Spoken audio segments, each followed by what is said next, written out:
Hello friends, good morning Odisha. आज सकाळ बहुत गुड़े गुरुत्वपूर्ण खबर आसी जो खबर गुड़ी को आपण मैंने जाना निहाती दरकार। तेज आसतु जाना कौन से गुरुत्वपूर्ण खबर गुड़िक। तेज ता पूर्व आपन को अनुरोध अटे जे जदि आपन को वीडियोटी भल लगे आपन लाइक करने सहित वीडियो को अधिक अधिक शेयर करेंगे। यह सहित यह लेटेस्ट खबर सबको जानापी आम चैनल को सब्सक्राइब करूँ। तेज आसतु आरंभ करवा आज खबर अभियान। प्रथम बड़ खबरटी होछि परिवहन मंत्री बड़ घोषणा बदलीज लक्ष्मी बस्र ना। राज्य में एवं बीजेपी सरकार चलुछि आउ बीजेडी सरकार आरंभ करिथिबा लक्ष्मी बस सेवार नाम बीजेपी सरकार परिवर्तन करने को जाउछंती। लक्ष्मी बसर नाम बदलिबो बोली परिवहन मंत्री विभूति जेना कहिसंती। लक्ष्मी बसर नाम बदलाई मुख्यमंत्री बस सेवा कराजिबो बोली से कहिसंती। यह खूब शीघ्र कार्यकारी कराजिबो बोली मंत्री श्री जेना कहिसंती। यह सहित लोकमानकु बस सेवा जोगाई देबु बोली से कहिसंती। परवर्ती खबरटी हेउछि जुलाई पहिलारु साधारण लोक मानकर अभियोग शुणिबे मुख्यमंत्री। जुलाई पहिलारु आरंभ हेब मुख्यमंत्री अभियोग शुणाणी। आज राज्य सरकार साधारण प्रशासन और साधारण अभियोग विभाग पक्षरु एही सूचना दिया जायछि। विभाग पक्षरु कहा जायछि आसंता जुलाई 1 तारिख दिन 11 भुवनेश्वर यूनिट 5 स्थित मुख्यमंत्री अभियोग प्रकोष्ठ रे जनसाधारण मानकर विभिन्न अभियोगर शुणाणी करिवे मुख्यमंत्री मोहन चरण माझी। एही अभियोग शुणाणी पई सेही दिन सकाळ 9 मध्याह्न 12 पर्यंत उक्त स्थान रे पंजीकरण करा जिवो। आग्रही व्यक्ति माने एही समय मध्य मुख्यमंत्री अभियोग प्रकोष्ठ रे उपस्थित रही पंजीकरण करि परिबे ओ परे सेमानकर अभियोग संपर्क रे मुख्यमंत्री को जणाई परिबे। परवर्ती खबरटी हेउछि दुर्नीति रोकिबाकू एक्शन मोड रे मंत्री। एणिकी राज्यर सबु धान मंडी रे लागिबो सीसीटीवी कैमेरा। धान मंडी रे लागिबो सीसीटीवी कैमेरा। मंडी रु मिल को जाउथिबा गाड़ी रे लागिबो जीपीएस। राज्य रे दुर्नीति को रोकिबाकू किछि एभली ढंगरे तत्पर होइछि खाद्य जोगाण और खाउटी कल्याण विभाग। मंत्री श्री कृष्णचंद्र पात्र कहिबा मुताबक एणिकी मंडी रु मिल को जाउथिबा गाड़ी रे जीपीएस लगाजिबो। वैषयिक ज्ञान कौशल व्यवहार करा जाई दुर्नीति को रोकाजिबो बोली से कहिसंती। खाली सेतिकी नुहे एनै विभागीय अधिकारी मानकू मध्य से निर्देश दैछंती। आसंता 2 मास भितरे नुआ व्यवस्था आरंभ हेबो बोली खाद्य जोगाण और खाउटी कल्याण विभागर मंत्री कृष्णचंद्र पात्र सूचना दैछंती। परवर्ती खबरटी हेउछि राजधानी भुवनेश्वर रे मारी चलीछि डेंगू। खोर्धारे केवल 80 रोगी चिन्हट। डेंगू रोगी संख्या गत वर्ष तुलन में ए वर्ष 2 गुणा वृद्धि पाउछि। वर्षा बढ़िबा सहित डेंगू भी बढ़ुछि। गुरुवार सुधा राज्य में 288 जन डेंगू रोगी चिन्हट होइता बेले सही दिन केवल 16 जन रोगी चिन्हट होइछन्ति। 288 मध्यरु खोर्धा जिले में सर्वाधिक 80 जन चिन्हट होइछन्ति। तेबे सहरांचल में अधिक डेंगू रोगी चिन्हट हेउथिबारु कटक भुवनेश्वर अधिक गुरुत्व दिया जाउछि। आगको भी वर्षा रहिछि तेणु अधिक सतर्क रहिबा सहित अधिक सचेतन करने को पदक्षेप मध्य निया जाउछि। समस्त जिला चिकित्सालय को मध्य निर्देशनामा जारी करिछि स्वास्थ्य विभाग। जेहेतु टेस्ट संख्या बढ़ा जाउछि एणु रोगी मध्य अधिक चिन्हट हेउछन्ति। सेपटे 2 दिन मध्य राज्य में प्रबल वर्षा होइछि एणु बढ़ी पारे डेंगू रोगी मानकर संख्या। परवर्ती खबरटी हेउछि आसिला बड़ खबर दिल्ली परे राजकोट विमान बंदर रे अघटन। टर्मिनाल बाहरे खसिला छात। दिल्ली परे एबे गुजरात पाली। दिल्ली अंतर्जातीय विमान बंदर छात भुशुड़िबा घटनार दिनक परे राजकोट विमान बंदर रे मध्य घटिछि समान घटना। राजकोट विमान बंदर छातर एक अंश खसी पड़िथिबा कहा जाउछि। तेबे सूचना मुताबक राजकोट विमान बंदर टर्मिनाल बाहरे पिकअप एवं ड्रप अंचल रे छात खसी पड़िछि। प्रबल वर्षा जोगु एही अघटन घटिथिबा कहा जाउछि।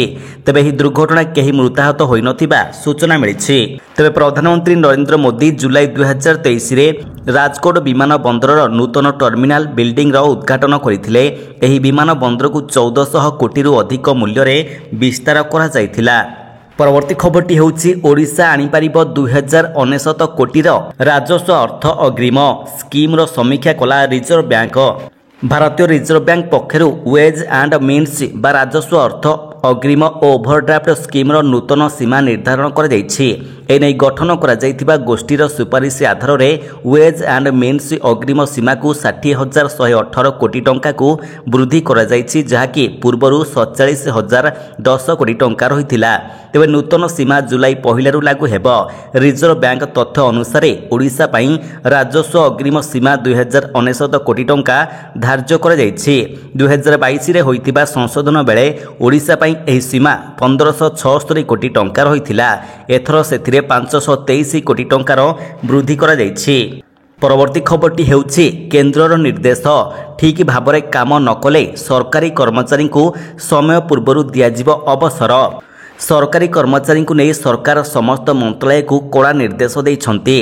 कर्मचारी मानकर कार्य दक्षता को ठीक समय समीक्षा करने को केंद्र समस्त मंत्रालय को कहिछि, जहा फल जो कर्मचारी माने ठीक भाव में काम करूनाहांती सेमानकु समय पूर्व अवसर दियाजिब। समस्त केंद्र सरकारी विभागर सचिव मानकु दिया जाइतिबा आदेश रे कुआ जाइछि जे प्रशासनिक मंत्रालय एवं विभाग को बारंबार अनुरोध करा जाउछि ओ सेमाने एही बाबद रे करा जाइतिबा निर्देशावली पालन करंतु। परवर्ती खबरटी हेउछि राज्यवासींकर पई आसिला बड़ खबर, बंद होई पारे मो घर योजना, संकेत देले मंत्री। राज्यवासींकर पई आसीछि आउ एक बड़ खबर, मो घर योजना बंद होई पारे। एही योजना को नहीं सामना को आसीछि एक बड़ अपडेट। आम गाँ आम विकास और मो घर योजना बंद होई पारे। एने एक बड़ संकेत देइछन्ति राज्य सरकार ग्राम्य उन्नयन पंचायत राज और पानीय जल मंत्री रवि नारायण नायक। मो घर योजना रे हिताधिकारी नाहांती बोली मंत्री कहिछन्ति। एही योजना पूर्व ही बंद होई जाइछि। बीजेडी सरकार रे पल्ली सभा बंद करी दिया जाइथिला, मात्र नुआ सरकार पल्ली सभा को गुरुत्व देई काम करिवे बोली मंत्री श्री नायक कहिछन्ति। परवर्ती खबरटी हेउछि यूजर्स मानकु झटका देला वोडाफोन, जुलाई रु महंगा हेबो मोबाइल टारिफी। एयरटेल एवं जियो परे वोडाफोन आइडिया मध्य निजर मोबाइल टारिफी बढ़ाइबा पई निष्पत्ति नैछन्ते। क्षति रे चलिथिबा टेलिकम कंपनी रो नुआ प्लान जुलाई 4 तारिख रु लागू हेबो। कंपनी कोटी कोटी यूजर्स मानकु झटका देई निजर प्लान रो मूल्य को 11 रु 24% पर्यंत बढ़ाइबा पई निष्पत्ति नैछि। सेहिपरि अन्य दुई घरोई टेलिकम कंपनी रो प्लान मध्य 22% पर्यंत महंगा होइछि। एयरटेल एवं जियो रो नुआ वर्धित दर जुलाई 3 तारिख रु लागू हेबो। परवर्ती खबरटी हेउछि एणिकी प्रति सोमवार बीएमसी रे अभियोग शुणाणी, लोक मानकर अभियोग सीधा सड़क शुणिबे कर्तृपक्ष। बीएमसी रे प्रति सोमवार साधारण अभियोग शुणाणी आरंभ हेबो। जनसाधारण आपत्ति अभियोग सीधा सड़क शुणिबे कर्तृपक्ष। चलित वर्षर साधारण निर्वाचन हेतु मार्च 16 तारिख रु लागू होइतिला आदर्श आचरण विधि, तेणु सेतिपई सोमवार अभियोग शुणाणी बंद होइतिला। तेबे सरकारक साधारण प्रशासन और साधारण अभियोग विभागर निर्देश क्रमे आसंता सोमवार ठारू यह पुनः चालू हेबो बोली सूचना दैछन्ति कमिशनर राजेश प्रभाकर पाटिल। दिन 10:30 ठारू अपराह्न 1 पर्यंत कर्तृपक्ष अभियोग शुणिबे। परवर्ती खबरटी हेउछि आसिला बड़ खबर, वरिष्ठ आईएएस मनोज आहूजा हेले राज्यर नुआ मुख्य शासन सचिव। मनोज आहूजा हेले राज्यर नुआ मुख्य शासन सचिव। 1990 ब्याचर वरिष्ठ आईएएस मनोज आहूजांकर नियुक्ति नहीं साधारण प्रशासन विभाग पक्षर विज्ञप्ति प्रकाश पाइछि। वरिष्ठ आईएएस मनोज आहूजा निकटरे केंद्रीय डेपुटेशन फेरी। श्री आहूजा केंद्र सरकार कृषि और कृषक कल्याण विभागर सचिव रही। राज्य सरकार अनुरोध क्रमे केंद्र cabinet Odisha cadre 1990 batch IAS officer Manoj Ahuja को ओडिशा फेरिबा निमंते अनुमति देइथिले। तेबे केंद्र डेपुटेशन फेरिबा परे वरिष्ठ प्रशासक मनोज आहूजा को राज्य सरकार मुख्य शासन सचिव भाव में नियुक्ति देइछन्ति।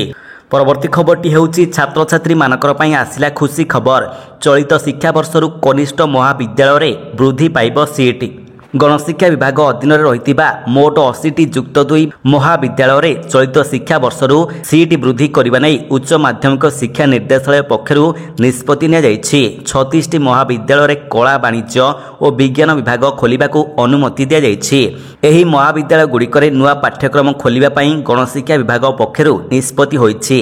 तेबे ओडिशा रे युक्त 2 नामलेखा पई ऑनलाइन आवेदन प्रक्रिया आरंभ होइछि। उच्च माध्यमिक शिक्षा परिषद बा सीएचएससी अधीन युक्त 2 विज्ञान कला वाणिज्य और अन्य धंदामूलक शिक्षा नाम लेखा पाई एही आवेदन चली। सीएचएससी रो साम्स वेबसाइट रे एने आवेदन हेउछि। परवर्ती खबरटी हेउछि चलित वर्ष रथ यात्रा पई चलिबो 315टी स्वतंत्र ट्रेन। ରେଳ ମନ୍ତ୍ରାଳୟ ଚଳିତ ବର୍ଷ 6 ଜୁଲାଇରୁ 19 ଜୁଲାଇ ପର୍ଯ୍ୟନ୍ତ ତୀର୍ଥଯାତ୍ରୀମାନଙ୍କର ସୁବିଧାଜନକ ଯାତ୍ରା ପାଇଁ ପ୍ରଭୁ ଜଗନ୍ନାଥ ରଥଯାତ୍ରା ସମୟରେ ପୁରୀକୁ ଏବଂ ପୁରୀଠାରୁ 315ଟି ସ୍ୱତନ୍ତ୍ର ଟ୍ରେନ୍ ଚଳାଚଳ କରାଇବାକୁ ଯୋଜନା କରିଛି। ଚଳିତ ବର୍ଷ ଗୁଣ୍ଡିଚା ଯାତ୍ରା 2 ଦିନ ଧରି ପାଳନ କରାଯାଉଛି। ପୂର୍ବ ରଥଯାତ୍ରା ଉତ୍ସବରୁ ଅଭିଜ୍ଞତାକୁ ନଜରକୁ ନେଇ ପୂର୍ବତଟ ରେଳପଥ ଓଡ଼ିଶାର ବିଭିନ୍ନ ସ୍ଥାନ ସହିତ ପଡ଼ୋଶୀ ରାଜ୍ୟରୁ ସ୍ୱତନ୍ତ୍ର ଟ୍ରେନ୍ ଚଳାଚଳ କରାଇବାକୁ ଯୋଜନା କରିଛି। ତେବେ ଚଳିତ ବର୍ଷ ଜୁନାଗଡ଼ ରୋଡ୍, ସମ୍ବଲପୁର, କେନ୍ଦୁଝରଗଡ଼, ପାରାଦୀପ, ଭଦ୍ରକ, ଅନୁଗୁଳ, ଗୁଣୁପୁର, ବାଙ୍ଗିରିପୋଷି ବ୍ୟତୀତ ନୂତନ ଭାବରେ ବାଦାମପାହାଡ଼, ରାଉରକେଲା, ବାଲେଶ୍ୱର, ସୋନପୁର ଏବଂ ଦଶପଲ୍ଲାଠାରୁ ସ୍ୱତନ୍ତ୍ର ଟ୍ରେନ୍ ପୁରୀକୁ ଚଳାଚଳ କରିବ। ତେବେ ଏହିଭଳି ଲାଟେଷ୍ଟ ଖବର ସବୁକୁ ଆପଣ ଜାଣିବା ପାଇଁ ଆମର ଚ୍ୟାନେଲକୁ ସବସ୍କ୍ରାଇବ୍ କରିବା ସହିତ ଭିଡ଼ିଓକୁ ଅଧିକରୁ ଅଧିକ ସେୟାର କରନ୍ତୁ। ଧନ୍ୟବାଦ।